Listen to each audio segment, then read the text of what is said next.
Salut à tous, c'est Emeric de Emeric's Timelapse et je vais vous montrer tout de suite un timelapse de San Diego au lever du soleil. Est-ce que vous voyez quelque chose d'anormal? Eh bien vous voyez juste un timelapse de San Diego au lever du soleil.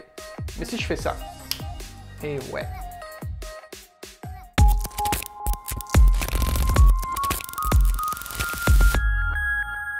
Donc voilà, parfois vous tournez un lever de soleil ou un coucher de soleil et il n'y a pas un seul nuage. Vous avez une belle composition, une belle lumière, un beau sujet, mais voilà, le ciel est vide, le ciel est blanc, peut-être un petit peu de bleu aussi, mais parfois c'est blanc au niveau du lever de soleil, du coucher de soleil. Donc soit vous pouvez le laisser comme ça, vous pouvez le vendre le timelapse comme ça, vous pouvez partager comme ça, ou alors vous allez chercher un autre timelapse dans votre collection avec un beau lever de soleil ou un beau coucher de soleil, et vous allez prendre que le ciel, que les nuages de ce timelapse que vous allez rajouter sur le timelapse que vous avez tourné sans les nuages. Donc vraiment avoir des nuages sur un lever de soleil ou un coucher de soleil, eh bien ça change tout. Donc je vais vous montrer comment le faire avec After Effects ou Premiere Pro tout de suite. Ok, donc on est sur After Effects. La première chose que je vais aller faire, eh bien c'est sélectionner le timelapse où je vais rajouter les nuages. Donc c'est celui-là, le timelapse de San Diego. Alors on peut voir qu'il est vraiment sympa, mais il n'y a pas un seul nuage. Le ciel est blanc, complètement blanc. Donc je vais le prendre et je vais le déplacer dans After Effects, dans ma fenêtre projet. Ensuite, ce qu'il faut faire, c'est trouver un timelapse où la lumière va correspondre. Ça veut dire que l'angle par rapport au soleil va être le même et à peu près le même temps de tournage que le timelapse que vous avez. Donc c'est plusieurs conditions à respecter, mais c'est vraiment impératif parce que c'est pas qu'une simple photo. C'est facile de changer un ciel sur une photo. Sur un timelapse, il faut beaucoup plus de conditions. Donc j'ai trouvé celui-là qui est parfait parce que c'est un de Los Angeles. On peut voir que le ciel est extrêmement joli. Et on peut également voir que si j'avance un petit peu, on peut voir que le soleil est sur ma gauche ici et que la lumière arrive sur la gauche sur mon timelapse. Donc c'est parfait parce que c'est exactement comme mon timelapse de San Diego. Le timelapse de San Diego, on voit pas le soleil, mais il est un petit peu sur la gauche. Je pense que je tournais vers le sud-est à peu près, est-sud-est. Et bien ici, sur celui-là, c'est pareil. Donc je vais prendre celui-là. Voilà. Donc voilà, maintenant on est sur After Effects, j'ai mes deux timelapses dans le projet. Je vais cliquer sur celui de San Diego, donc celui où vous voulez ajouter les nuages, et vous allez le déplacer ici pour créer une nouvelle composition. Ensuite, vous allez prendre le timelapse avec les nuages, et vous allez le déplacer juste au-dessus. C'est les mêmes dimensions, donc il n'y a pas de problème là-dessus. La première chose à faire, c'est de sélectionner l'outil crayon ici, ou G, et vous allez créer un masque autour du ciel. Donc voilà, vous pouvez le faire assez rapidement parce qu'on va bouger les points du masque après. Donc ça, c'est pas un souci. Première étape, sélectionner seulement le ciel. Donc là, on va diminuer à 50% pour pouvoir avoir un peu de marge. Voilà, c'est pas trop mal. Voilà, on peut voir que déjà, ça commence à arriver. Le premier truc qu'on peut voir, on peut voir la transition entre les nuages et la ville, c'est pas très beau. On voit que c'est faux.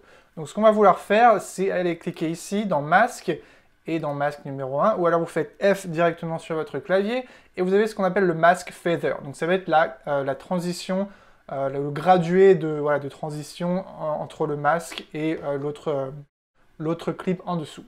Donc on va jouer avec ça et on va l'augmenter. On va mettre par exemple, on va voir 200-250 pixels, voir ce que ça donne. Alors on peut voir qu'on a un gros dégradé maintenant.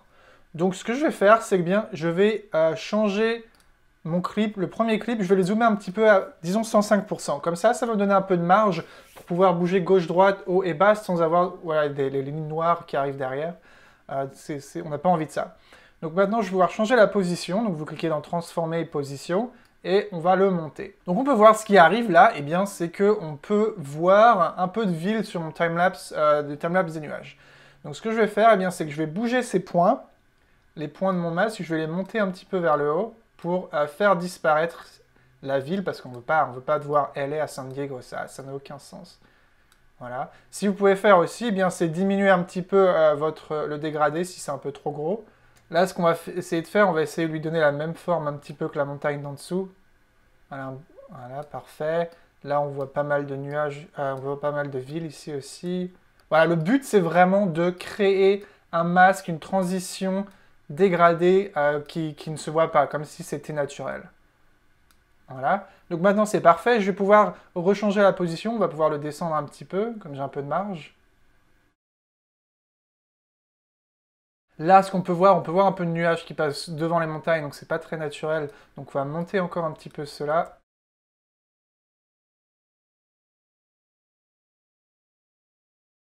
Ben voilà, ça commence à arriver. On peut voir que ça commence... Là, on peut voir encore un tout petit peu de nuages qui passent par-dessus. Voilà, là c'est parfait.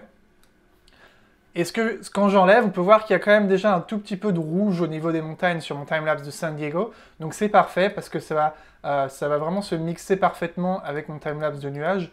Et voilà, maintenant on a vraiment l'impression que les nuages étaient là et on a vraiment l'impression que bah, c'est pas deux timelapses, c'est qu'un seul. Maintenant le problème, c'est qu'on peut voir que mes deux timelapses ont vraiment un temps différent. Donc ce qu'on va faire, c'est clic droit, on va aller dans temps et il me semble que c'est bah, c'est celui-là. Je suis désolé, je me souviens plus comment c'est en français. Time stretch, essayez. Donc c'est dans temps, durée, temporel quelque chose. Voilà, c'est temporel quelque chose en français. Et donc vous pouvez voir que mon timelapse des nuages fait à peu près 25 secondes. Donc je vais changer mon timelapse de San Diego à 25 secondes pour que ça fasse parfaitement. Et ce qu'il faut aussi bien penser, c'est une fois que le soleil passe derrière l'horizon, c'est-à-dire qu'une fois le lever de soleil arrive, sur le timelapse des nuages, il faut que ça arrive également sur votre timelapse sélectionné, sur le timelapse de la ville. Donc là, on peut voir que ça marche parfaitement bien. Ce que je peux même faire, je pense qu'on peut voir que le soleil est un petit peu trop dégradé, un petit peu trop fondu avec le reste. On va descendre un petit peu le dégradé ici à 200 peut-être. On peut même encore un peu plus, 150. Voilà, là ça marche, on va voir si on vient de nuit.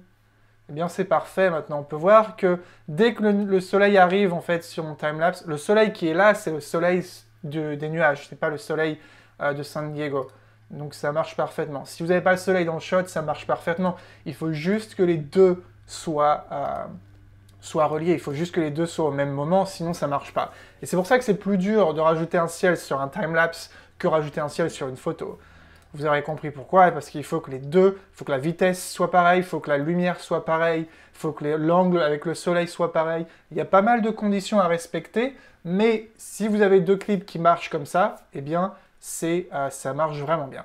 Le truc à faire, vous pouvez faire aussi, c'est aller tourner deux fois le même, une fois où il y aura des beaux nuages, une fois sans les beaux nuages, mais voilà, peut-être que les conditions météo sont meilleures quand il n'y a pas les nuages, donc ce qui fait que vous pouvez mélanger les deux, ça sera exactement le même angle, et là, vous n'aurez pas de souci. Ok, donc voilà, maintenant qu'on a votre ciel, il y a un truc en plus qu'il faut qu'on fasse sur After Effects ici, eh bien, c'est changer la réflexion de l'eau. Parce que quand vous avez un coucher de soleil, un lever de soleil comme ça avec pas mal de couleurs, eh bien ça va se voir, la réflexion, les couleurs vont se voir dans l'eau. Donc ce qu'on va faire, c'est qu'on va sélectionner notre ciel, notre masque, on va faire commande D sur votre clavier pour le dupliquer. Maintenant, ce qu'on va aller faire, c'est cliquer sur la petite flèche, transformer, dans rotation, vous allez mettre 180 degrés, voilà. Et ensuite, vous allez justement bouger votre ciel comme ça vers le haut, et vous allez mettre là où il y a l'eau qui se trouve. Donc l'eau se trouve à peu près ici. Et maintenant, ce qu'il faut faire, eh bien, c'est tout simplement de changer votre masque pour le mettre le plus possible autour de l'eau. Donc je me disais quand j'ai fait mon timelapse, quand j'ai fait le changement de ciel, il y a quelque chose qui manque. Et je me suis dit, oui, voilà, c'est ça, c'est la réflexion dans l'eau. C'est la réflexion dans l'eau, et ça a tout changé. Ça a rendu mon timelapse, ça a tout rendu vraiment beaucoup plus réaliste, en fait. Donc là, je vais aller changer un peu le phaser, le dégradé, parce que je trouve que c'est un peu trop gros. On va le descendre à 100, voilà.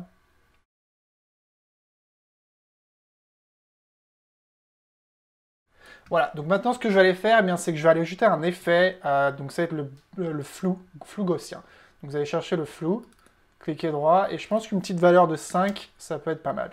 Ajoutez un peu de flou parce que voilà, c'est de l'eau, donc l'eau ça bouge, surtout si vous avez des longues expositions au début, votre eau sera un peu floutée. Et donc je pense qu'il faut changer, il faut également changer l'opacité, je dirais 25-30%, vraiment dans ces aéras-là, dans cette zone-là, parce que ça change vraiment tout. Vous pouvez voir que maintenant, eh bien j'ai quand même j'ai les couleurs du lever de soleil, pardon, dans l'eau, sur l'océan là, mais ça reste naturel.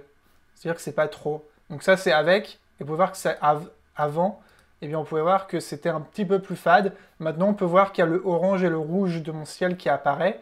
Donc si on va quand il fait un peu plus nuit, voilà, on voit un petit peu la différence. Vous pouvez jouer un petit peu avec l'opacité si besoin est pour voir un peu plus les couleurs. Voilà, ça change un petit peu et ça fait toute la différence parce que vous verrez les couleurs dans l'eau qui vont changer en fonction également des nuages qui bougent. On peut voir même la réflexion des nuages ici, donc c'est parfait. Et on peut voir que la réflexion va bouger, ça va parfaitement se mixer parfaitement en fait avec tout le timelapse, et donc ça rend tout ça encore plus réalistique.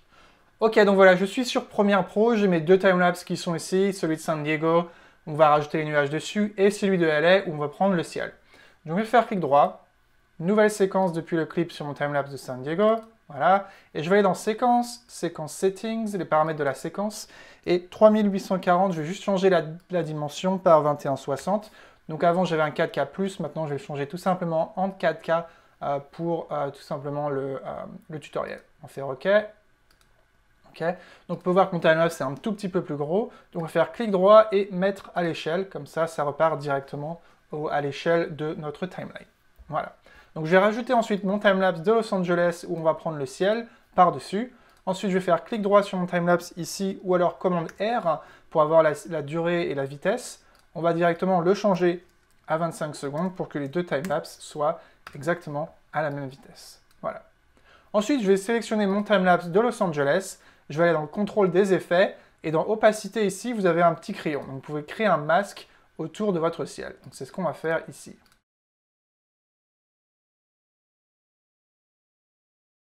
Des fois, Premiere Pro avec les masques, c'est pas le meilleur. C'est pour ça que je préfère le faire avec After Effects.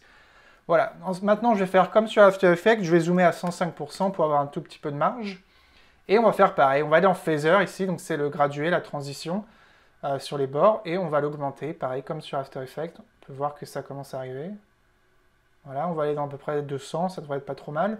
Dans position, je vais le remonter un peu, comme ça on va pouvoir voir s'il y a un peu de ville qui traîne. On peut voir ici qu'il y a la skyline de Los Angeles qui arrive. Donc je vais sélectionner tout simplement mes points, et je vais les remonter ici pour pouvoir cacher ce qu'on ne veut pas de mon timelapse de Los Angeles.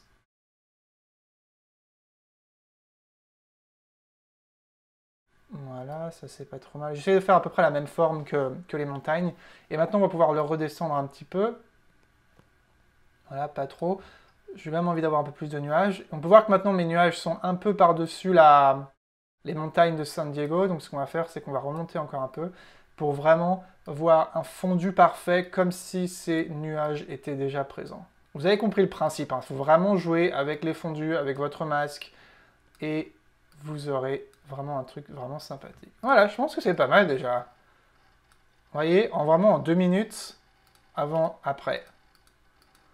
On n'y voit que du feu. En parlant de feu, Skyfire. Bref. Et donc voilà, et bien en 2 minutes, c'est fait avec Premiere Pro, avec After Effects. Vous pouvez l'exporter comme ça, vous pouvez le vendre comme ça, vous pouvez le partager comme ça.